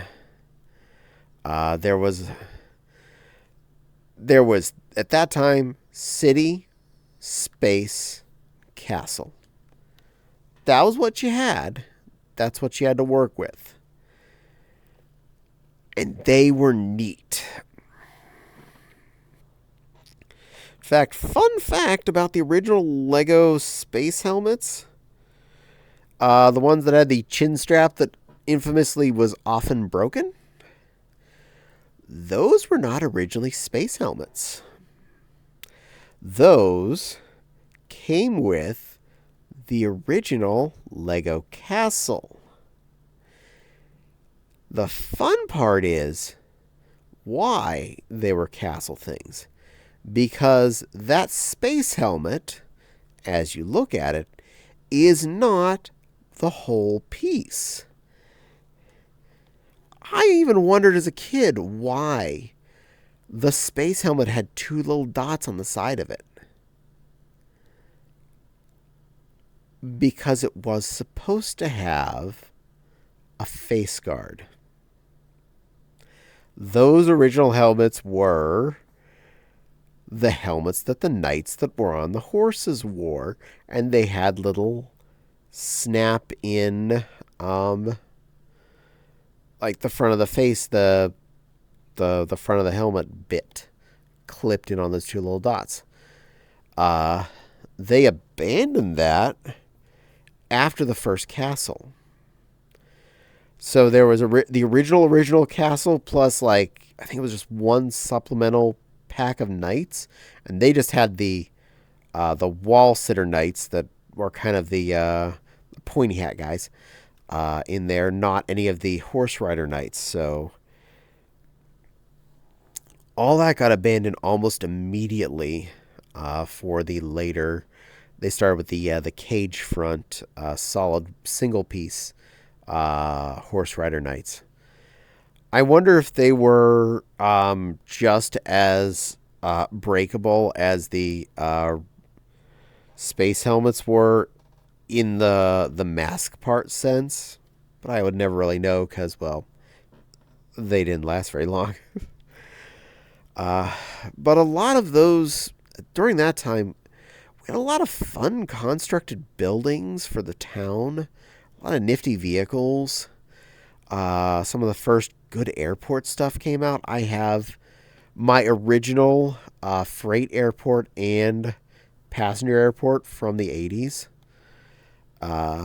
which were single column of seats in the passenger plane that seated 4 Lego Mans. That's how small they were. And that was the big jet. I have my original hospital from the 80s. I have a Shell gas station. It wasn't the first one. They made several different Shell and Exxon gas stations throughout the earlier years. I didn't even know Shell was a real gas company until much later in my life when we were going on a trip and we saw a Shell gas station. We just thought it was my sister, I just thought it was a company that was made up for Lego. So that was the thing. But even this, you'd think just a gas station. Comparing that to some of the newer sets that came out over the last couple of years, I just recently talked about the storefronts that were basically almost non-existent, buildings that were pretty empty. Trade that off to this Shell gas station. It had a semi-unique board plate, which had the ability for you to drive on both sides of a middle section, which had a little bit of building in the middle of it. Just one double line of dots. I forget, it was like maybe 10 dots by 2 dots or 12 dots by 2 dots. Something like that. And it had a construct of 2 gas pumps in the middle, the attendant station on the side, which inside had a cash register and some, what I figured out later were like cans of oil or whatever. And it had a garage bay next to it with some tools and a little jack in there so you can jack up your car.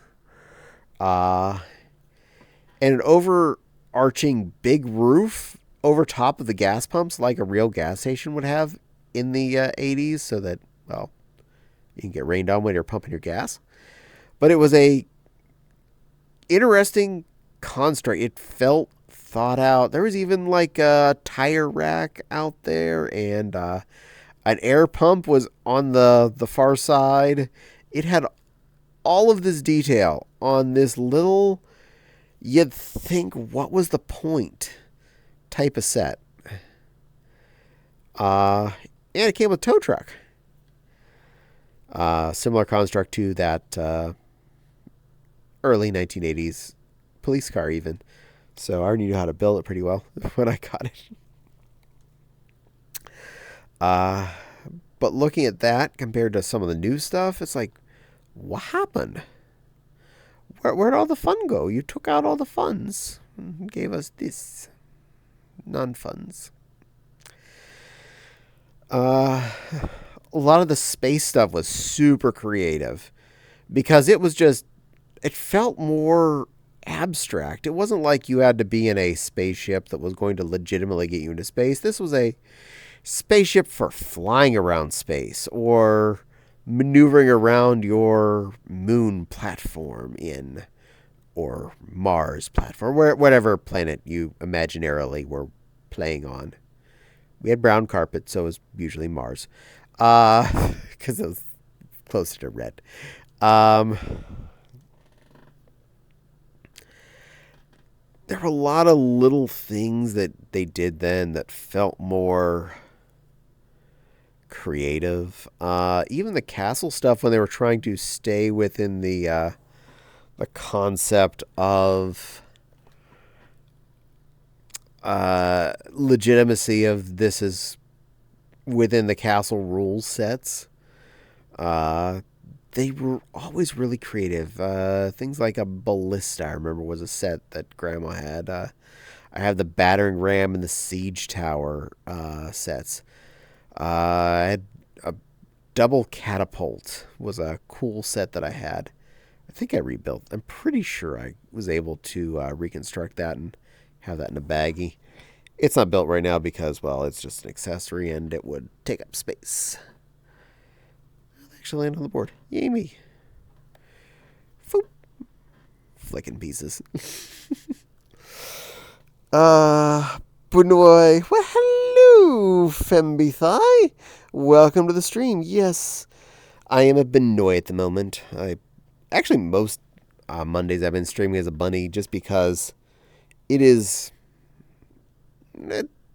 Daisy is a big part of me, and this bunny was made to look a lot like Daisy, so she's become important. She's definitely special. Bloop.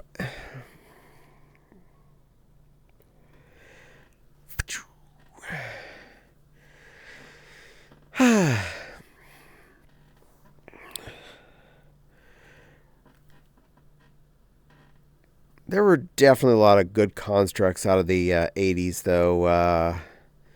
Even a lot of the other city stuff that I picked up, I got as a kid, were really fun. I had the bigger of the two race car sets. There were two that came out almost the same time. Daisy is cute. Oh, thank you, Danny. I appreciate.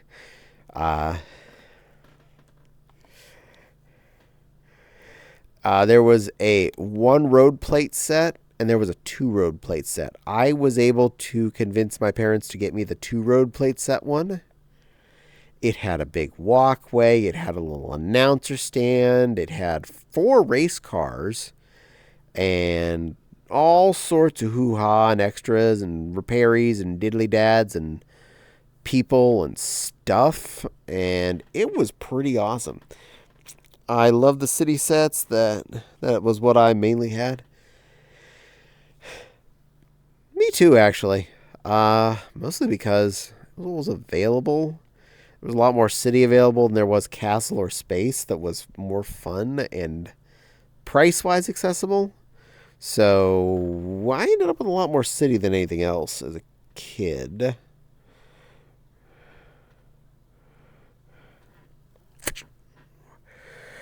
Yes, I'm still flicking chess pieces because I'm easily distractible. I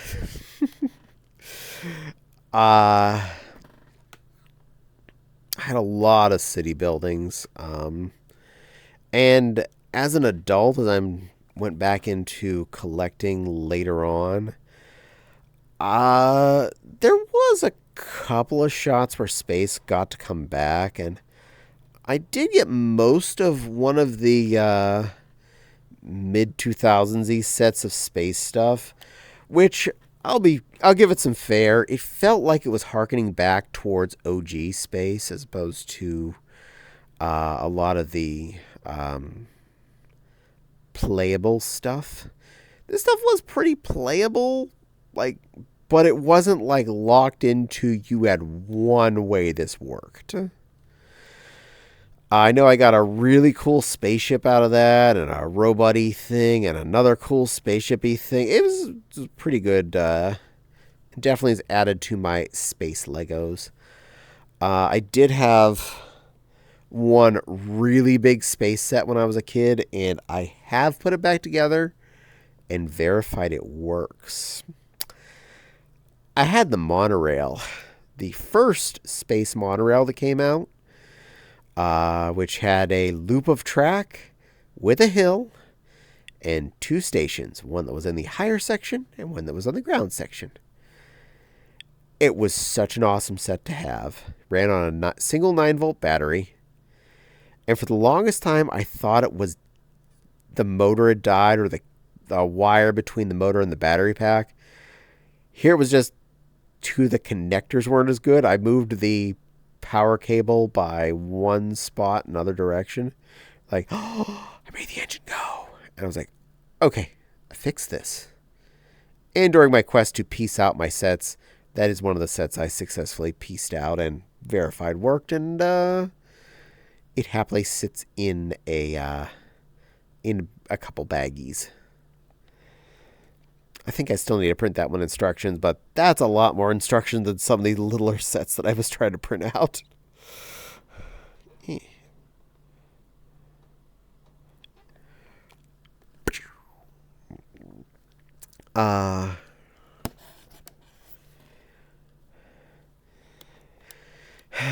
One of the problems Lego did run into later on was too many kinds of pieces.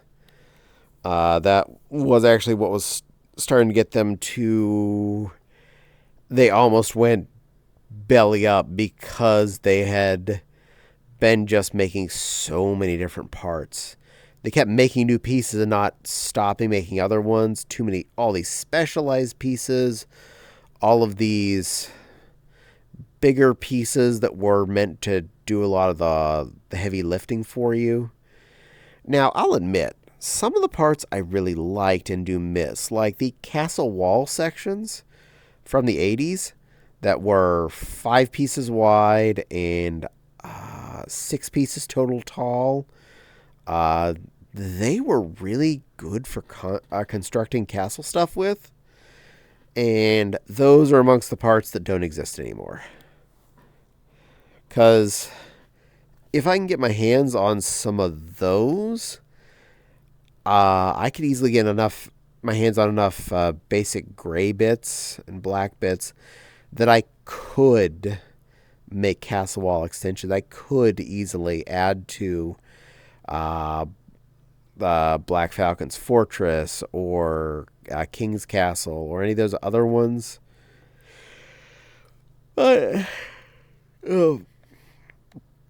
Lack of the piece being regularly available, I haven't even been able to find too many good. Lots of those on the eBay that were anywhere near price acceptable.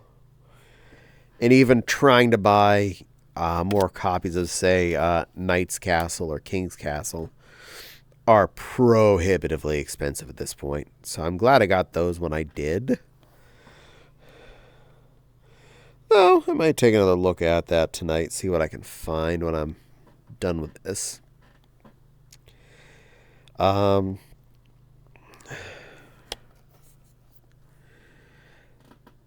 Definitely had a lot of fun with Legos over the years and intend to keep doing so. Oh, I'm sorry, I've been redeemed. I missed that. I apologize for any delay. I've been ooh-wooed at. Ooh-woo. Ooh-woo, Denny. Did you need some ooh-woo? I will ooh-woo. Ooh-woo. Ooh-woo. I hope that met your ooh-woo needs. Come back anytime. I will ooh-woo again. Oh, and speaking of redeems, don't do this one now, but the add to the totem redeem, which I probably should have just disabled before coming into this. I knocked the wait time down. I think it was a minute. So if anyone wants to come and hang out during Cult of the Lamb on Wednesday, there is less delay to do that. And by far, I do appreciate any time anyone does that or votes for nice things for me. You know, you can vote for good things to happen. Or you can join my cult. I actually appreciate anybody that is able to. I understand that not everyone's on desktop and not able to do so, but if you're desktop or desktop-like user, like not using the mobile variant of a browser or mobile Twitch, you can join my little cult. Boink. And basically just make your character. I'll be off for now. It's nearly 5 a.m. here. It's fun to watch you. Hope to hear from you in the future. Well, thank you for coming in and hanging out and talking about Legos and that with me. Rest well. It is definitely not 5 a.m. here. You are, I'm guessing, somewhere in Europe. Europe or Ingerland zone. Something in that region. So have a good rest. See you next time. I'll be here on Mondays and Wednesdays. This and next Monday I am going to, of course, still be late. Starting at 8 o'clock because of stupid work. Otherwise, I'm aiming to make all my streams starting at 7. So as to have things happen earlier and me not sitting around and me not feeling like I have to quit because I have to go to bed as early.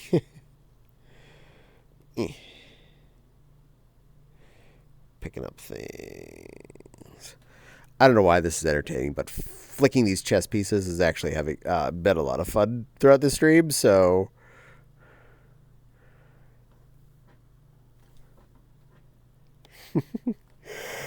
interesting. When I get them far enough away, they do respawn on the table too. I'm easily entertained. Northern Europe, GMT +2. Finland. Oh. Why, thank you for adding to my diversity of being Finlandish. Yeah, I'm GMT this time of the year -4. Wintertime -5. Yeah, it's wintertime is -5. Summertime's -4. I hate all that. I wish we'd all just had the same time. I wouldn't care that middle of the day where I am is, 5 or, 1,700 hours or whatever. Just make everybody be the same time. Don't have to remath and go, well, where are you? When is it there right now? Also, don't change the clock twice a year. Just let it be. Clock is very happy not having to change. And me not having to adjust every 6 months to, go, oh, it's wake up time now. No, I still be in bed for another hour time. Or now it's like, oh, get up. Oh, I'm awake now. Well, it's not wake up time for another hour. No. I'm all for sleeping in, but it's a work day. I know I'm supposed to wake up now. Stupid times.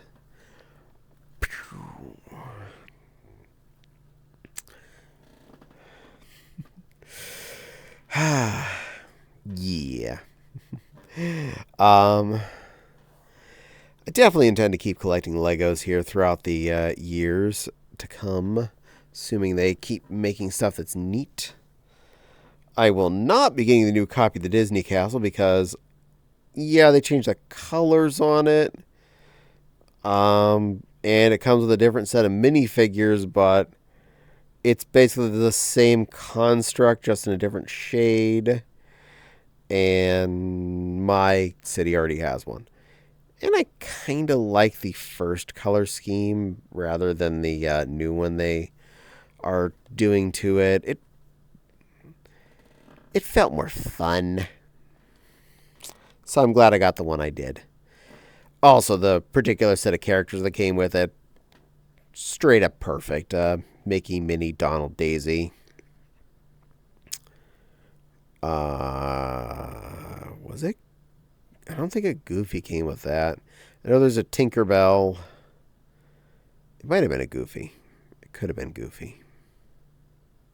Probably was Goofy. I know there was a Goofy with the train set. And there was a Chip and Dale with the train set too, so that was awesome. And a Conductor Mickey.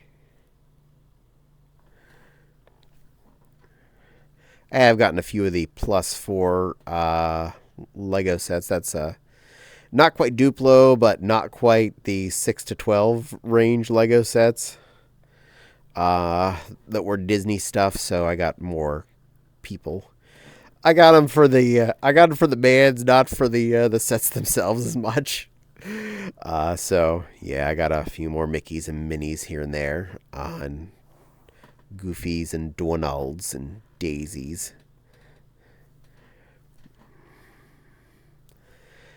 But I think those minifigures were actually well constructed, so no problem there.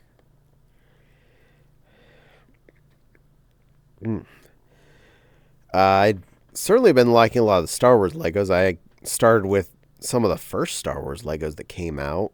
Like I have the original X-Wing set that still had yellow face Lego Mans. Now they have the peach colored Lego face Mans for licensed products, which I think was kind of dumb. Keep them Lego colored. You don't have to. Lego people were, race nondescript because they were all yellow. Now we have race in our Legos. But I can't complain too much. I get more fun Lego bits to collect. There's a couple of the Star Wars ones out right now that I kind of would like. The Mandalorian's N1 Starfighter looks pretty darn cool, and it has him and Grogu in it. There's also a TIE Interceptor with a Mandalorian fighter, which is really cool because TIE Interceptor was one of my faves. TIE Defender was the only one I think I liked better. And it was almost basically an interceptor with an extra wing attached to it. So you can take that as you want. I am a bit of a Star Wars nut, so some of that stuff really works for me. A couple Christmases ago, I got as presents both the newest print of the Lambda shuttle, the shuttle Return of the Jedi, the one that they had stolen and they used to get to Endor. That shuttle. And the shuttle from the Bad Batch, which is the current extension of Clone Wars going on, and hopefully we're going to get another season of. Both of which were really fun sets.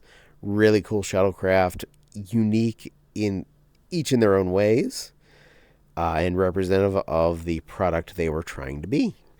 Also, I got the newest X-Wing model because it was there and I picked it up. It was a fun enough build. I think the original X-Wing was a better...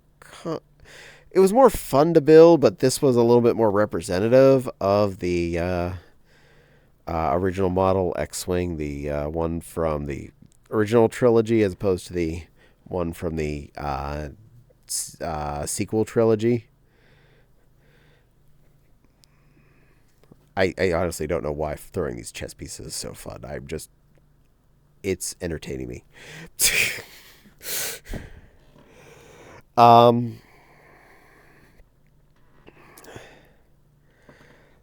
So yeah, I intend to get more of those as I can. I'm not dedicating my life to it. And I don't really as much care to pick up the little diorama sets as much. I have a couple of them I gotten given as gifts. But they don't really do me as much as, say, a fighter or a tank or whatever does. Like, one of the things my mother got me twice, and I never complained, was a droid tank. Because it was a pretty darn cool tank. And it came with several droid soldiers. So I was like, this is pretty cool. I'm not going to complain. I like these. But yeah, anytime it's more of a functional starship or speeder or tank or whatever, that's when I more like the Star Wars stuff.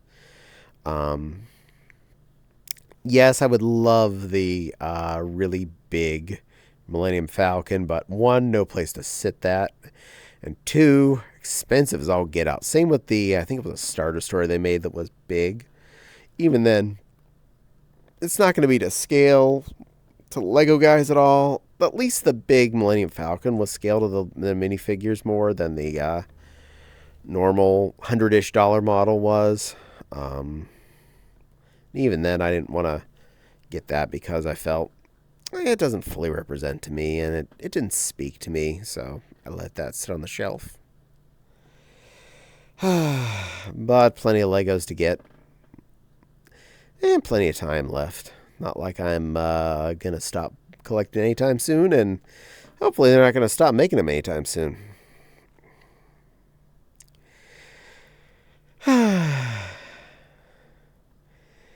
Well, it'd be getting late. It is well past 10, and I try not to stream too much past 10 because I have things I want to get done before I go to bed at midnight, and I don't like to lock up this much of the house with quiet space, as it were. So I think I'm going to wrap it up here, unless anyone else had anything they wanted to talk about. Doot. We're going to find you somebody fun to raid off to, because that is always a good thing to do. Be good, share the people wealth.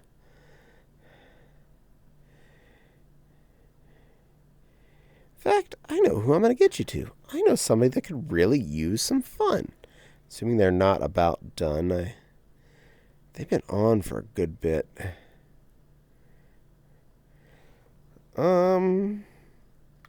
Do it anyway. Keyboardy thing. Keyboardy? Where are you? There you are.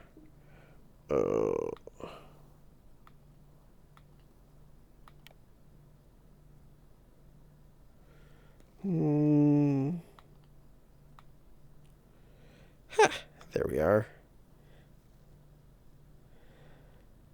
Yeah, I think that'll work.